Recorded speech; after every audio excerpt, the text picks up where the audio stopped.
انہوں نے کہا کہ چیف آف پاکستان کے آرڈر سے کئی دن پہلے ہی تقریباً مسئلہ حل ہو چکا ہے، آپ چونکہ پاکستان میں موجود نہیں ہیں۔ اظہر صدیق صاحب چونکہ پہلے UAE میں تھے اور پھر وہ لندن چلے گئے ہیں، اور یقیناً ان پر سخت پریشر ہے اس وقت۔ جتنے بھی عام کیسز لڑنے والے وکلاء ہیں، ڈاکٹر بابر اعوان تک بیرون ملک کے اندر ہے، ان کو یقیناً میسج دیا ہوگا کہ اگر آپ کو اپنا آپ عزیز ہے تاکہ آپ کے گھروں میں چھاپے نہ پڑے تو آپ کو پاکستان میں نہیں رہنا چاہیے، اگر رہنا ہے تو خاموش رہنا چاہیے۔ غالب امکان یہی ہے، جو ماحول ہے اسی طریقے سے ساری جو بات چیت ہے وہ کی گئی ہوگی۔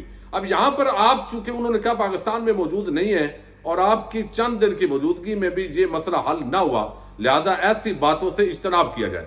لاہور ہائی کورٹ کے چیف جسٹس کا کلیدی اور مرکزی کردار ہے عمران ریاض کی زندگی کو سب سے زیادہ محفوظ بنانے میں اور خیریت سے بازیابی کے قریب لے جانے میں۔ معزز چیف جسٹس آف پاکستان کے آرڈر پر اس کی روح کے مطابق عمل نہ ہوا ہے، عوام کو حقیقت پر مبنی باتوں سے آگاہی دینی چاہیے۔ عمران ریاض سے متعلقہ مزید کچھ سامنے لانے والے ہوں اور آپ سب کو مزید حقائق اور آگاہی جو ہے اس کی خبر آنے والی ہے۔ اب اس پر جو ہے وہ انہوں نے میاں جو اظہر صدیق ہیں، چونکہ اظہر صدیق صاحب بھی وکالت کرتے رہے ہیں عمران ریاض صاحب کی بھی اور عمران خان صاحب کی بھی، لیکن اظہر صدیق صاحب کہتے ہیں کہ میاں صاحب سچ بولنا رہے، حق پر چلنا ہے، کس چیز کا مسئلہ حل ہونا ہے سچ بتائیں قوم کو۔ کوئی جرم اگر عمران ریاض خان نے کیا ہے تو قانون کے مطابق سزا ملنی چاہیے، تاکہ شرائط ماننے پر ہر تاریخ پر تاکہ شرائط مانی نہ کہ شرائط ماننے پر ہر تاریخ پر میرے دفتر کے وکلاء عدالت میں موجود ہوتے ہیں، عدالتی احکامات ریکارڈ کا حصہ ہے، میں کسی منافقت کا حصہ نہیں بن سکتا۔ اور یہ انہوں نے اس پر ولاگ بھی کیا ہے، پروگرام کیا ہے۔ تو اس پر میاں علی اشفاق اور ایڈوکیٹ اظہر صدیق ان کے مابین آپس کے اندر لڑائی ہوئی ہے، لیکن عمران ریاض خان بہرحال گھر نہیں پہنچے۔ اللہ تعالیٰ ان کی حفاظت کرے اور ان کے جو گھر والے ہیں ان کو صبر عطا فرمائے اور اس کامیابی کے ساتھ وہ اپنے جو مقصد ہے اس کے اندر کامیاب ہو۔ اب آپ دیکھیے کہ پچھلے تقریباً جب سے یہ حکومت آئی ہے پاکستان کی IMF کے ساتھ ڈیل رکی ہوئی ہے، اور اب خاص طور پر نومبر سے یعنی تقریباً 7 مہینے ہونے والے ہیں۔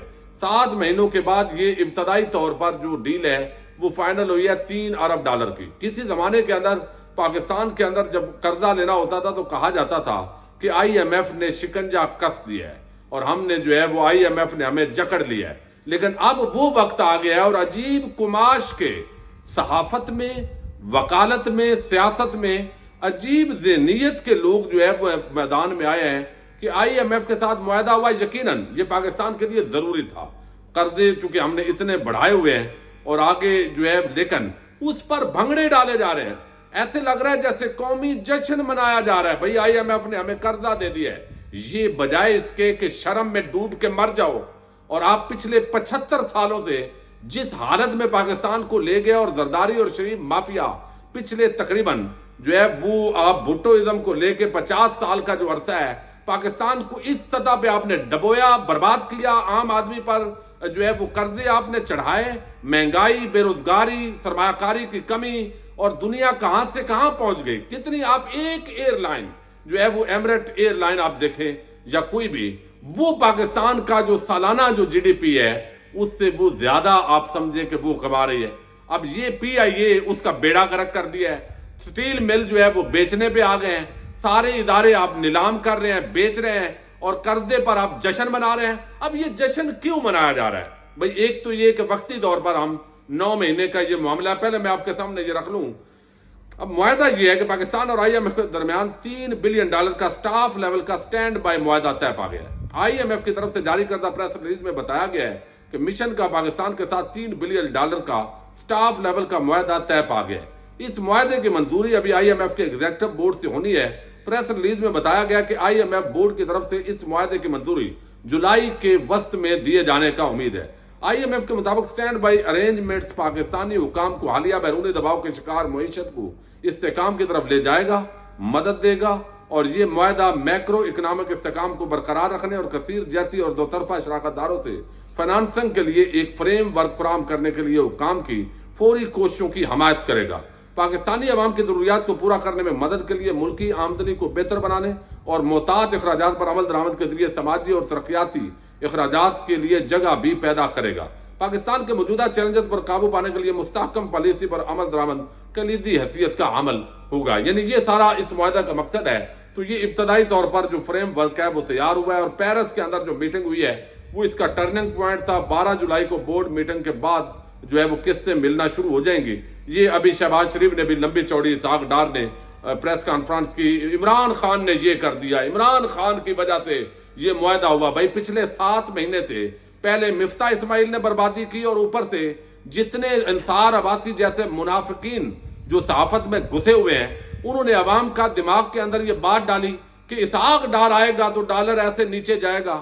ڈالر کو کہاں پہنچا دیا، اور 6-7 مہینے یہ جو نقصان ہوا، اوورآل 14 مہینے 13 مہینے جو نقصان ہوا ہے، یہ جو بربادی ہوئی ہے، جس لیول پہ مہنگائی ہوئی ہے، اور اس معاہدے کی جو شرائط ہے یہ حکومت سامنے لے کر آئے۔ عوام پر کون سا بجلی جو ہے وہ مہنگی ہونی ہے 8 روپے یونٹ تک تقریباً یہ بجلی جائے گی، گیس مہنگی ہوگی، تمام اخراجات، حتیٰ کہ جو آئل پرائسز ہیں ان کے اندر بھی اضافہ کرنا ہے۔ وہ شرائط کیا ہے IMF کی، وہ ذرا لے کے آئے۔ پہلے تو آپ کہتے تھے نا بلاول اور یہ ساری نون لیگ، افلاطون، ارسطو سارے، کہ عمران خان نے جو ہے IMF کے سامنے گروی رکھ دیا ہے۔ ذرا یہ معاہدہ سامنے لے کر آؤ اور بتاؤ قوم کو کہ عمران خان سے آپ کی جو شرائط ہیں وہ سخت ہیں یا نرم ہیں۔ جب آپ قرضہ لیتے ہیں، عمران خان تو 3.5 سال رہا، اس سے پہلے جو اوورآل قرضے لیے، بربادی کی، وہ آپ نے کی۔ لہذا حکومت کے لوگ اور یہ فضل الرحمان اور ساری جو پارٹیز ہیں وہ ان کی حکومتیں وہ کیوں جشن منا رہی ہیں؟ میرا اندازہ یہ ہے، ایک تو یہ ہے کہ اب کچھ نہ کچھ منصوبے شروع کریں گے جلدی الیکشن سے پہلے، اس میں سے کچھ نہ کچھ کمیشن کچھ لوگ پکڑیں گے، ان کی الیکشن کمپین جو ہے اس کے لیے ان کو خرچہ پانی مل جائے گا۔ لہذا ناچو بھائی ناچو، نون لیگ والوں، پیپلز پارٹی والوں، فضل الرحمان صاحب، سب ناچو، گھنگرو توڑ دو۔ اب آپ کہیں گے یہ میڈیا کے ہمارے جو صحافی ہیں یہ کیوں گھنگرو توڑ رہے ہیں؟ اس کی بھی ایک بنیادی وجہ ہے بھائی، یہ ابھی جو پیسہ ملا ہے اس کو اڑانا تو ہے نا IMF نے جو دیا ہے، لہذا اشتہارات دیے جائیں گے ٹی وی چینلز کو۔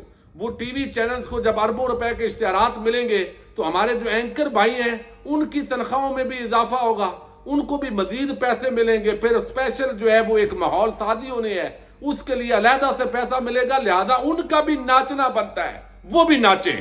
لیکن عام آدمی جو ہے جس نے اب مہنگائی کے ذریعے اس IMF جو ہے اس کے ذریعے بجلی جس کی مہنگی ہونی ہے، جس کی گیس مہنگی ہونی ہے، جس کو تیل مہنگا ملنا ہے، پیٹرولیم لیوی کے اندر اضافہ ہونا ہے، جب اسی طریقے سے انڈسٹری نہیں چل رہی اور ڈالر کی جو صورتحال ہے عارضی طور پر 9 مہینے کا معاملہ ہے، اور آگے آپ کیا کریں گے؟ الیکشن ہی ہوں گے اور اس کے بعد پھر آپ بھیک مانگیں گے۔ لہذا بھیک مانگنے پہ ہمارے ٹی وی چینلز، ہمارے صحافی، ہمارے نون لیگ کے کارکنان، ہماری PDM حکومت، بھائی گھنگرو توڑ کے ناچو، لیکن عوام مت ناچے۔ اس کی وجہ یہ ہے کہ آپ کے ساتھ اس معاہدے پر عمل درآمد کے نتیجے میں جو ہونے والا ہے وہ آئندہ چند مہینوں کے اندر آپ کو بالکل نظر آنے والا۔ اللہ تعالیٰ پاکستان پر رحم کرے اور ان لوگوں کی جو اصل اپروچ ہے اس کو تبدیل کرے کہ پاکستان کو بہتری کی طرف کیسے لے کے جانا ہے، بجائے اس کے کہ شرمندہ ہوں کہ ہم بھیک مانگنے پر کوئی ملک ناچتا ہے،